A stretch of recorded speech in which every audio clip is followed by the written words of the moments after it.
This is weird. Okay, hello everyone. This is a very different video. Oh, I'm cringing already. This isn't a video I ever wanted to make because it's cringeworthy. I'm very aware of being self-indulgent on my channel, in life in general.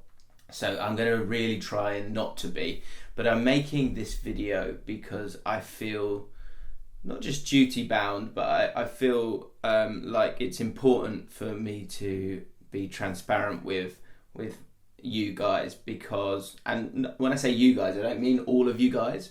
I mean anyone who subscribes to my channel but has also watched a Ball Street video or subscribed to Ball Street or got involved in all of the different shows that we've done throughout the years. God, we've had some stinkers and some good ones. Ultimate Football Gaming Championships, which I thought was good, but just didn't get the views somehow. Talking Balls, one for the weekend. News at 10 we did. Anyway, forget that for now. But any of you guys who know what those sentences meant, this is a video just to explain to you my situation, because my life is changing, and that the basics of that is that I'm leaving Ball Street. I've left Ball Street. Yesterday was my last day at Ball Street after over 4 years making football videos, talking about football for a living there. It was my first opportunity to do so, and I'm going to explain, basically I can explain 50% of why I'm leaving, why I've left, sorry. The other 50% I'll be able to tell you very soon in another cringeworthy, self-indulgent video that you will soon see on this channel, unfortunately. 2 for 1. But I can't tell you right now, but I'm really excited to tell you about it. And that's the other reason why I'm leaving Ball Street.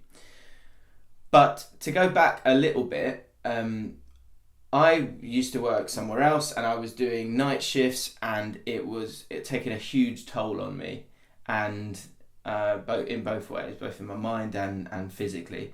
And so I made that jump from working in kind of entertainment, stuff like that, and I desperately wanted to get back into sport, because the bottom line for me, and anyone who's spoken to me and asked me, oh, what do you want to do? What do you want to do?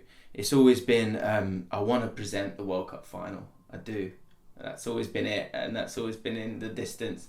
And so that's always been my target. So when I left that job, I then had about 5 months where I was unemployed, looking for a job, looking for an opportunity. And it was getting tight.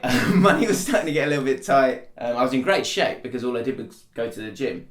But I needed to get an opportunity. Someone needed to give me an opportunity. And the company that gave me an opportunity 4.5 years ago to be a presenter and a producer, and make stuff that I cared about and make stuff that I felt football fans cared about, was Ball Street. I didn't even know this job existed. I remember I got the job in November. I remember that New Year's Eve thinking to myself, this is madness. I've got a job that I didn't even know existed a few years ago in terms of being online, and I get to talk about football all day.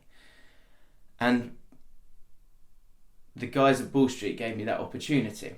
And the 4 years since, like anyone who works in football media, there are ups and downs and difficulties, because it's still such a new world that mainstream and traditional media is now just getting their head around and truly understanding the worth of it, the power of it, and that it is a sort of feasible option for brands and all those things that allow a company to survive.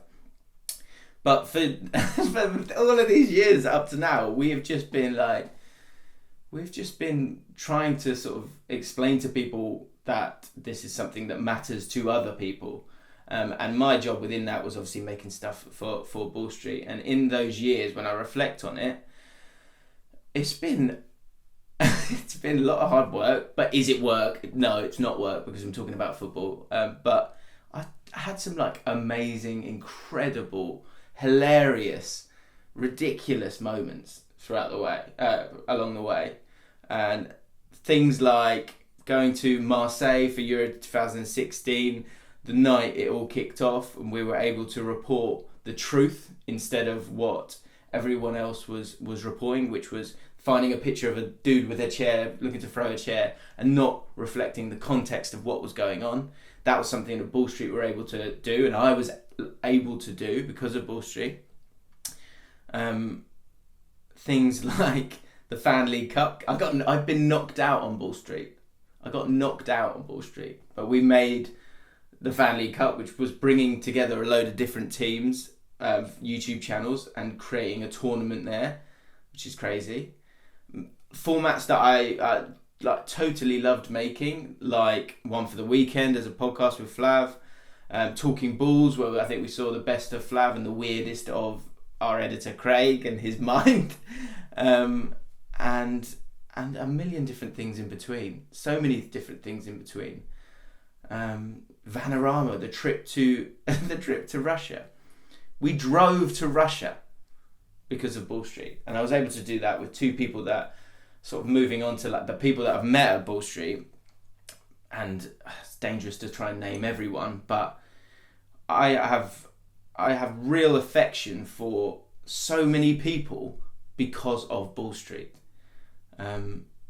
Chris Pajak, Flav is a brother to me, Paul, of course, all the guys at Redmen, Craig, Tanvir, Adam, Rosenbaum, of course, Stu, so many people, and then people that you'll never see as well, people like Christian, Adam Boltwood, and then as EXO has happened, oh my god, EXO and Bull Street were linked, and I played at Wembley, and that is ultimately because the owners of Bull Street gave me an opportunity to do this, to make content, because they I guess could see that I was passionate about it, and I still am so passionate about it.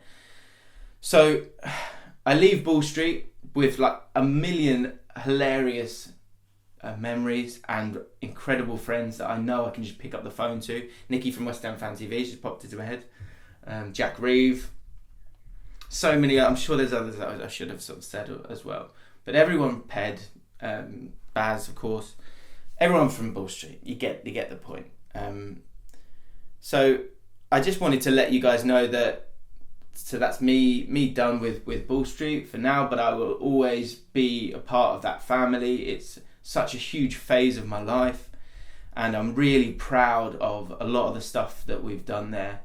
Things around the playoffs, being able to capture those moments and capture what it means to really be a football fan. You're allowed to love the game, but you're also allowed to have a sense of humour, and that's something that we've always tried to showcase on Bull Street.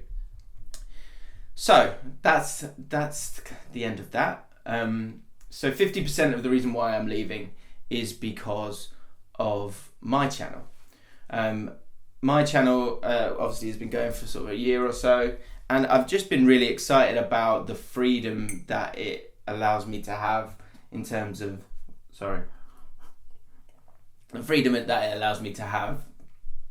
making stuff that I think people will feel. That's always the big thing for me. And I think in the year so far of the channel, I think I've made stuff.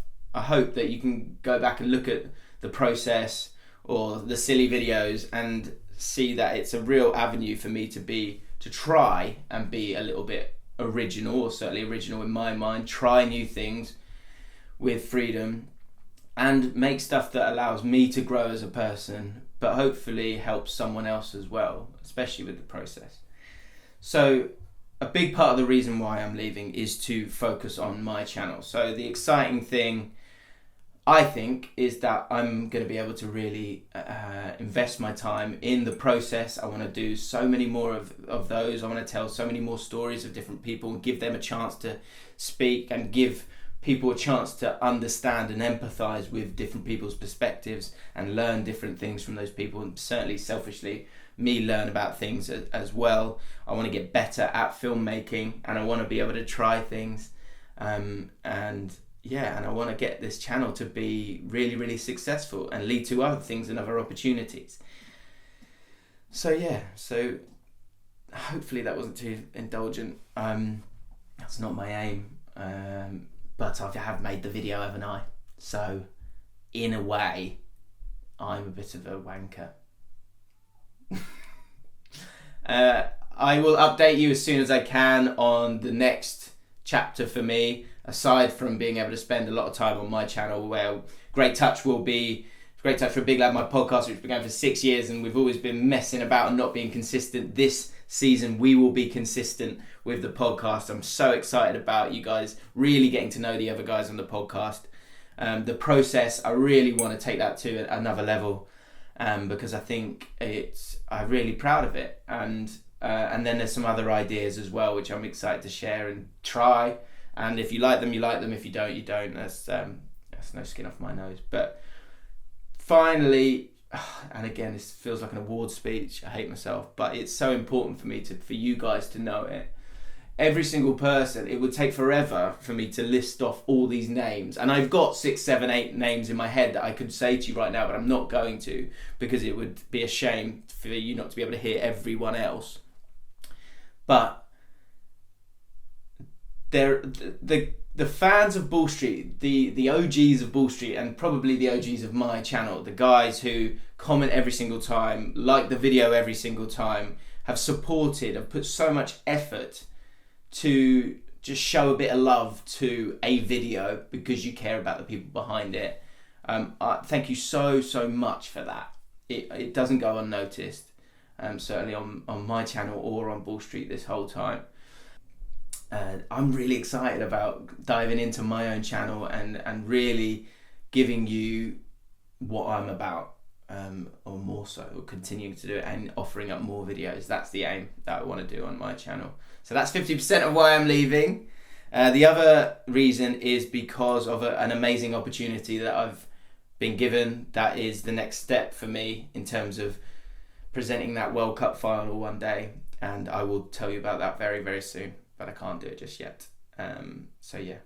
Forgive me for this video. Thank you everyone at Wall Street. I consider you all strong, lovely friends. I will probably need your help with along the way, and I'll see you soon.